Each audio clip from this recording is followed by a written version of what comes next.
During this narration, I will be discussing a museum that we went to while on our trip to the Toyama Prefecture, which was known as the Itai Itai Museum.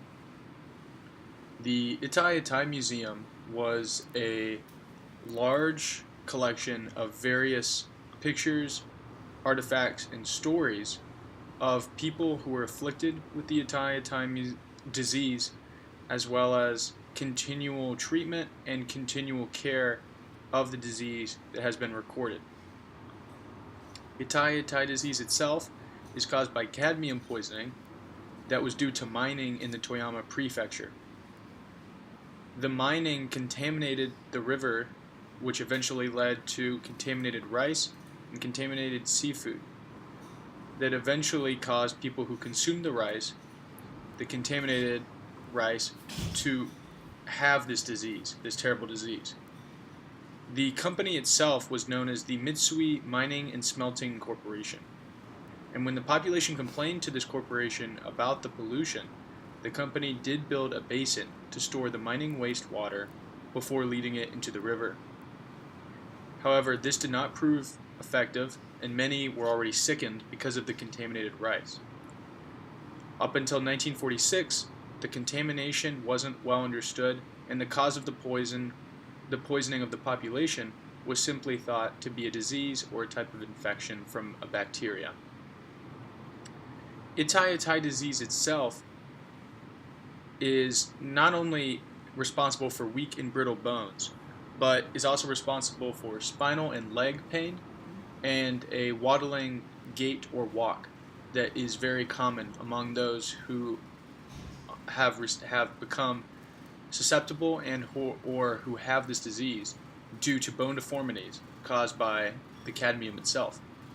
The pain from this disease can become debilitating, with fractures and coughing, anemia, low red blood cell count, and kidney failure.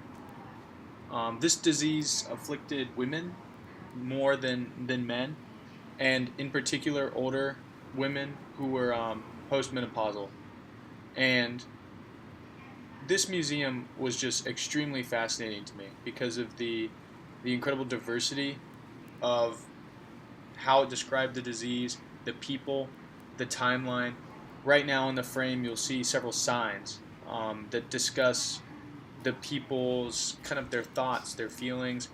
Those signs were the signs that the people brought to protest and to try and win a lawsuit, to try and say to the world, yes, we are dealing with this disease.